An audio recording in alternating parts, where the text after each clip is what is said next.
এই মুহূর্তে যে খবরের দিকে নজর রাখবো, বিরোধী দলনেতা হিসেবে রাহুল গান্ধীর নাম প্রস্তাব করেছে কংগ্রেসের ওয়ার্কিং কমিটির বৈঠকে। এই সিদ্ধান্ত নেওয়া হয়েছে। আপনারা জানেন যে 5ই জুন যে বৈঠক হয়েছিল, ইন্ডিয়া বৈঠক, আর তারপরে বিরোধী দলনেতা হিসেবে এই রাহুল গান্ধীর নাম প্রস্তাব করা হয়েছে। কারণ এইবারের লোকসভা নির্বাচনে কংগ্রেসের যে আসন সংখ্যা তা 99টি, 2014 সালে 44টি ছিল এবং 2019 সালে 52টি ছিল। আর তারপরেই 2024-এর লোকসভায় 99টি আসন পেয়েছে কংগ্রেস, এবং সেখানে কংগ্রেসের যে ওয়ার্কিং কমিটির যে বৈঠক হয়েছে সেই বৈঠকে সিদ্ধান্ত নেওয়া হয়েছে যে রাহুল গান্ধীকে বিরোধী দলনেতা করা হোক, এমনটাই প্রস্তাব দেওয়া হয়েছে। দিল্লি থেকে সরাসরি আমাদের বিশেষ প্রতিনিধি সুচন্দ্রিমা রয়েছেন। সুচন্দ্রিমাদি, যে বৈঠকে যে সিদ্ধান্তের কথা উঠে এসেছে বিস্তারিত জানবো তোমার থেকে। দেখো, খুবই গুরুত্বপূর্ণ বিষয় যে কংগ্রেসের আজকে যে সিডব্লিউসির মিটিং, এখানে বিরোধী দলনেতা হিসেবে রাহুল গান্ধীর নামকে প্রস্তাব করা হয়েছে এবং সিডব্লিউসির প্রত্যেক সদস্য চাইছেন যে শেয়ারে শেয়ারে সেই টক্কর হোক সংসদে। যে রাহুল গান্ধীর সাংসদ পদ কেড়ে নেওয়ার জন্য নরেন্দ্র মোদীর সরকারের এত উদ্যোগ, এত উৎসাহী তারা, সেই বিরোধী দলনেতা হিসেবে রাহুল গান্ধী সংসদে দাঁড়িয়ে সেই টক্কর যদি দিতে পারেন, সেটা শুধুমাত্র দেশের জন্য নয়, দেশের সেই মানুষ যারা কংগ্রেসকে ভোট দিয়েছে, যারা ইন্ডিয়া জোটের ওপর ভরসা রেখেছে, তাদের একটা তাদের সুবিচার দেওয়ার মতো। তাই বিরোধী দলনেতার জায়গায় রাহুল গান্ধী বসুক, এই প্রস্তাব রাখা হয়েছে সিডব্লিউসির মিটিং এ। এখনো পর্যন্ত রাহুল গান্ধীর উত্তর তাতে আসেনি, যদিও রাহুল গান্ধীর উত্তর সন্ধ্যের যে বৈঠক রয়েছে সংসদ ভবনে বিকেল 5:30টার সময়, তাতে কি তিনি সিদ্ধান্ত জানাবেন, নাকি তিনি আরো বেশি সময় নিতে পারেন এই উত্তর দেওয়ার জন্য, এটা একটা যদিও জল্পনা রয়েছে। কারণ পরিষ্কারভাবে বিরোধী দলনেতার আসনে বসেই রাহুল গান্ধী সেই বিষয়গুলো, যেটা শাসক নরেন্দ্র মোদীকে করারা জবাব যদি দেওয়া হয়ে থাকে, কংগ্রেস যেমনটা তুমি বললে যে 2014, 2019 এবং 2024-এ এসে কংগ্রেসের যে উত্থান, তাতে আজকে যেটা শুরুতেই কেসি বেণুগোপাল এবং জয়রাম রমেশ সাংবাদিক বৈঠক করে বললেন যে একটা রিভাইভাল মোড স্টার্ট হচ্ছে জাতীয় কংগ্রেসে। তাতে জাতীয় কংগ্রেসের প্রত্যেক কর্মী যারা, প্রত্যেকটা মানুষ যারা ভোটের জন্য কেটেছেন, তাদেরকে শুরুতেই যেমন ধন্যবাদ জানানো হয়েছে। দুটি রেজলিউশনের মধ্যে শুরুতেই কিন্তু এই বিষয়টাকে খুব গুরুত্বপূর্ণ হিসাবে প্রত্যেক কর্মী সমর্থককে ধন্যবাদ জানিয়েছেন কেসি বেণুগোপাল। এবং এখানে গুরুত্বপূর্ণ একটা সিদ্ধান্ত এটাও নেওয়া হয়েছে যাতে করে প্রত্যেক প্রদেশ কংগ্রেস নেতৃত্ব, যাদের কাজের ভূমিকা তাতে কংগ্রেসের উত্থান হোক কি কংগ্রেসের পতন হোক, এবং নির্বাচনে বিভিন্ন রাজ্যে কংগ্রেসের যদি ভরাডুবি হয়ে থাকে, যেমন বাংলায় কংগ্রেসের প্রদেশ কংগ্রেস সভাপতি অধীর রঞ্জন চৌধুরীর হেরে যাওয়া, সেটা কংগ্রেসের মুখকে শুধুমাত্র বাংলায় নয়, বিরোধী দলনেতা হিসেবে অধীর রঞ্জন চৌধুরীর ভূমিকা এর আগে সংসদে আমরা দেখেছি, কিন্তু সেখানে কি তিনি নিজের পদ হারাতে পারেন কিনা এই প্রশ্ন যখন তাকে করা হয়েছিল, অর্থাৎ এই আলোচনা আজকের মিটিং এ হয়েছে কিনা, এটা খুব একটা আগ্রহের বিষয়।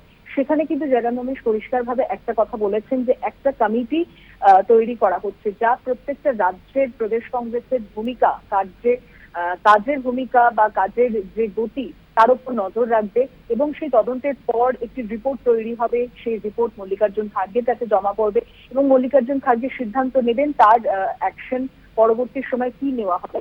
প্রদেশ কংগ্রেস সভাপতির পদে যারা রয়েছেন এই মুহূর্তে, রাজ্যের দায়িত্ব যারা সামলেছেন, নির্বাচনে কংগ্রেসের ফলাফলের জন্য যারা দায়ী, নিজেদের দায় স্বীকার করেছেন, সেখানে ভালো ফল হলে তার পদের কোনো উন্নতি হবে, খারাপ ফল যারা করে ফেলেছেন তাদের কোনো অবনতি হবে কিনা, সেই জায়গাটা কিন্তু পরিষ্কার হবে। কংগ্রেসের যে একটি কমিটি হবে, সেই কমিটি নেওয়ার সিদ্ধান্তের ওপর রিপোর্ট মল্লিকার্জুন খার্গের কাছে জমা পড়ার পরই সিদ্ধান্ত নেওয়া হবে। সুতরাং দুটো বিষয় খুব গুরুত্বপূর্ণ। এক হচ্ছে রাহুল গান্ধীর বিরোধী দলনেতার আসনে বসতে চলেছেন কিনা, রাহুল গান্ধী নিজের সিদ্ধান্ত জানালে সেটা পরিষ্কার হয়ে যাবে। দ্বিতীয়ত আরো একটা বিষয় চর্চার মধ্যে ছিল যে রায়বেরেলি ওয়ায়নাড, এই দুটো সিটের মধ্যে কোনটা তিনি ছেড়ে দিতে পারেন। দেখো, কংগ্রেস সূত্রে আগে যেটা হাওয়ায় উঠছিল কথা যে রায়বেরেলি সিট রাহুল গান্ধী নিজের কাছে রাখবেন এবং সেটা গান্ধী পরিবারের যে ঐতিহ্য, সেটা রাহুল গান্ধী কোনোভাবেই সেটা ছাড়তে চান না। ওয়াইনার সিটটা হয়তো প্রিয়াঙ্কা গান্ধী সেখান থেকে লড়তে পারেন, কিন্তু আবারও এই তথ্য আসছে যে শুধুমাত্র প্রিয়াঙ্কা গান্ধী নয়, ওয়াইনার সিটের যে লড়াই, তাতে দ্বিতীয় স্থানে সেখানকার একজন যুব নেতার নামও ভেসে আসছে। বেশ। তাই গুরুত্বপূর্ণ বেশ কিছু আলোচনা কংগ্রেস রিভাইভাল মোডে এসে গেছেন জয়রাম রমেশ, কেসি বেণুগোপাল সাংবাদিক বৈঠকের শুরুতেই যখন বলছে, তাহলে সেই কংগ্রেস প্রতিপক্ষের আসনে থেকে নরেন্দ্র মোদীর সরকারকে সেয়ানে সেয়ানে সেই টক্করটা কতটা দিতে পারবে, অর্থাৎ রণনীতি কি হবে, রণকৌশল কি স্থির করা হবে, তা বাদ বাকি যতটা সিদ্ধান্ত নেওয়া বাকি তা কিন্তু বিকেল 5:30টার সময় যে নবনির্বাচিত যে সাংসদরা তারাও উপস্থিত থাকছেন এবং সংসদ ভবনে সেই বৈঠকের মধ্যেই কিন্তু স্থির হয়ে যাবেন। এবং আজকে যে ডিনার রয়েছে এই অশোকা হোটেলে সিডব্লিউসির মিটিং এর শেষে, সেখানে কিন্তু ইন্ডিয়া জোটের কেউ কেউ থাকতে পারে কিনা এটাও কিন্তু খুব উল্লেখযোগ্য বিষয়। ধন্যবাদ তোমাকে সুচন্দ্রাদি। অর্থাৎ বিকেল 5:30টার মধ্যে এই যে ওয়ার্কিং কমিটির যে বৈঠক হয়েছে, যেখানে রাহুল গান্ধীকে বিরোধী দলনেতা করার যে প্রস্তাব দেওয়া হয়েছে, সেই প্রস্তাবের পরিপ্রেক্ষিতে তিনি কি সিদ্ধান্ত নেন সেদিকে আমাদের নজর থাকবে। আর এই মুহূর্তে কেসি বেণুগোপাল তিনি কি বলেছেন এই সিদ্ধান্ত নিয়ে শোনাবো আপনাদের।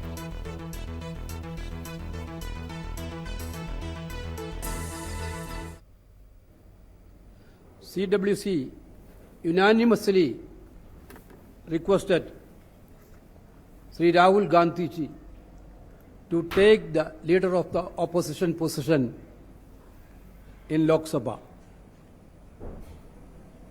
All the participants unanimously put up their views on this issue. Everybody was unanimous that Rahul ji should take leader of the opposition position in the Lok Sabha. Rahul ji is the best person to lead this campaign inside the parliament. This is what the CWC's view.